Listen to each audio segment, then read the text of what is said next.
Hello and welcome to SPI Conversations episode 3. My name is Tugi and here with me today, no one. Doesn't mean I'm the only speaker, but more to that later. The last episode was a little bit long, so let's get straight to the point, keep this one shorter, and ask my favorite question: where are we today? Today we are in Kyoto, at one of my favorite places, locations in probably whole Japan, the Kamogawa River. An amazing place to just go out for a walk, get some fresh air, meet interesting people, go jogging, or at the weekends hang out with your friends with some beer and so on. So what's the point of this? What I'm trying to say is, leave your office, leave your workspace every now and then, go out, get some fresh air, get some natural light, and get those juices in your brain flowing again. Because if you sit always at your desk, focusing on one little screen or whatever, you get to a point where you block yourself. And if that's not enough, let's bring the biological reason. You're sitting there, you're using up the same oxygen over and over again. Your brain is running on oxygen. So if you feed it with shitty oxygen, you'll get out shitty output. So do me a favor, go out every now and then, get some fresh air, and get some new inspiration. Anyhow, let's get to the topics of the week. I'm sure there was a lot going on in the startup scene, but the most important thing was our SPI event on Monday, December 19th. It was once more a very special event, as it was the SPI co-working space launch event. We were in Osaka in this venue called SOS Cafe Laboratory, the co-working space. And the audience was limited to the size of the location. However, it was a very entertaining evening, and we had some great speakers. One of them was Masahiro Yoshikawa. He's a chef in Shiga, not very far from here. And his concept is bringing in Western recipes, French cuisine, to Japan, adapting it for the Japanese culture and for local people, and creating unique experiences. And he prepared some amazing appetizers for all of us, and that was one of the main reasons why it was such a great evening. Also, there was Hideki Tominaga-san, of course. He's the CEO of SOS, and he's basically the enabler of the SPI free co-working space. So thank you very much. I held a short speech about the vision and ideas of SPI, and then we also had a member of ours, Timothy Anderson, talking about his little startup, Musby. Well, he gave a speech, and then he posed a problem he's facing with his company right now at the moment. So it's a current problem, a real life problem, and we started the ideathon, and I think he got some really great inputs he can work on and follow up later.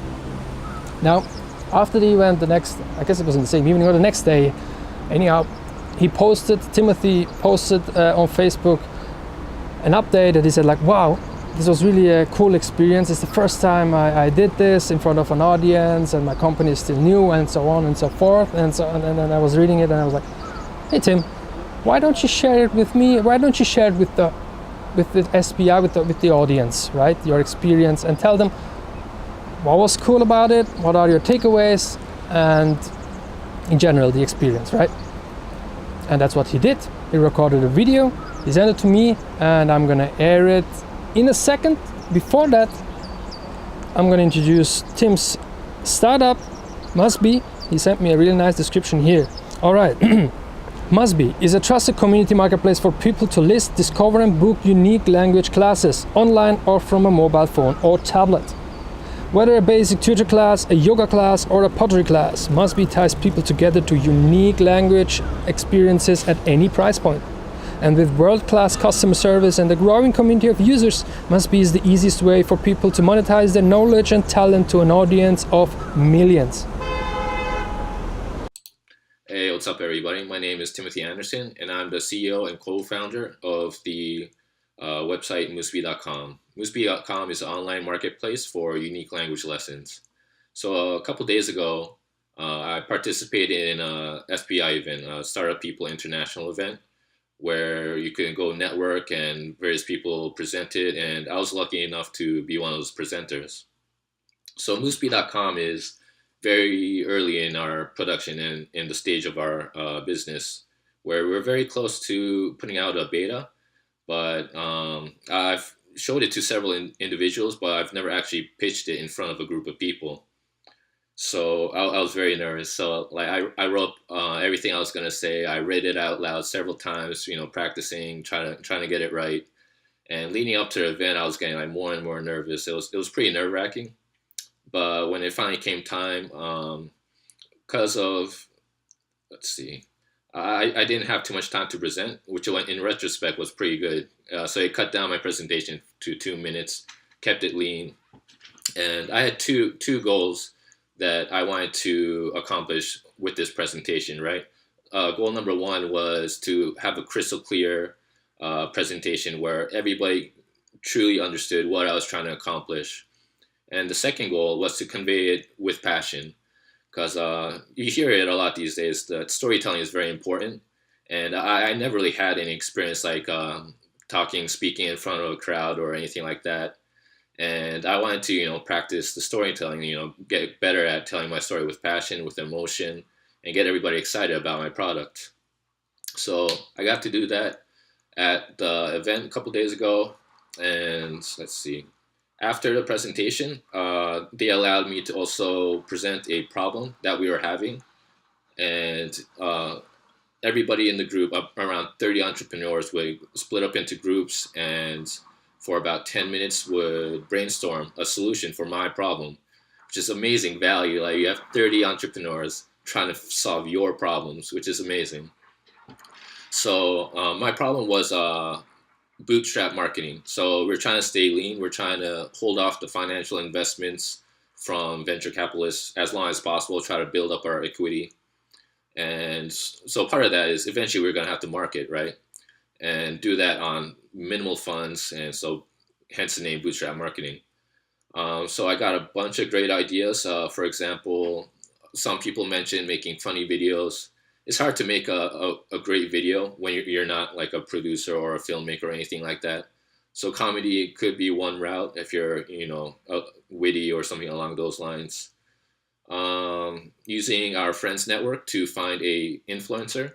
You hear that a lot on startup videos these days. So find a friend who has an interesting profession, such as a yoga teacher or artist or something like that, and ask them to be a teacher on our platform. And use their network, use their customer base to become our customer base, which is, great idea. Use influencers. Also using social events on MeetUp.com. So that sounded like a great idea. MeetUp.com is very cheap to put up a social event, and that's a great way to build a community and talk to them individually, and market your product, tell them about your product, tell them why they should use it, what value they get out of it. And the final idea I got out of it was offering free language lessons on meetup.com. That's not really scalable. It's like one at a time. But right now we have pretty much no customers, so it's a start. It's somewhere to start. So I did the presentation, got a bunch of great ideas, and I learned a lot. It was a great experience. I got a huge amount of value. So I believe I was able to convey my story with emotion, threw in a couple of jokes, and we had a good time with it. I really recommend this for everybody. Everybody, you got, as many times as possible, you just got to try, put yourself out there, present to people, pitch to people, tell people your idea, ask for feedback, let yourself be a little bit vulnerable. If you don't let yourself be uncomfortable at times, you'll never get anywhere. So I was definitely uncomfortable, but now I was really happy after I did. It was a rush for sure. So I learned a lot. I'm sure you'll learn a lot. So get in contact with SPI. If you have any questions for me, go through SPI. You can find my contact info, and I'll be happy to talk to you. So good luck, and thanks for listening. All right. Thank you very much for this content, Tim, and thank you for sharing it with all of us. Now, Tim touched upon some topics we discussed already in the past episode of SPI Conversations, namely pitching. Pitching is so important, and you should do it at every occasion and possibility you get, because that's not only how you improve, but that's how you get the word out, right? The more people know about your idea, the more are your chances to actually find a partner or get new ideas, get feedback, and possibly get input to overcome a problem you're facing at the moment, like Tim did with the Ideathon at our SPI event. And one thing he mentioned also is like the thing about leaving your comfort zone, right? You have to do that, otherwise you do not advance and you cannot grow. So thank you again, Tim, for sharing it with us. Now, if you, ladies and gentlemen, have a startup, or if you want to share your startup experiences or your ideas or just general experiences with the SPI community like Tim did, well, that's your chance.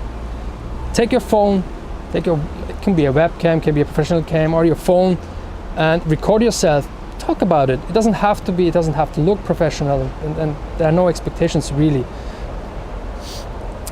Do me one favor though, just don't hold your phone like this, and make it like, horizontal, widescreen. It's just, anyhow, you record this video, you drop me a message, you upload it on, let's say, Google Drive, share it with me, and I incorporate it within one of the next episodes of SPI Conversations. A detailed explanation you'll find in the descriptions of the video and or on our Facebook page. Now, that's more or less it, ladies and gentlemen. As always, subscribe, share, like our pages, visit our homepage, and keep it fresh.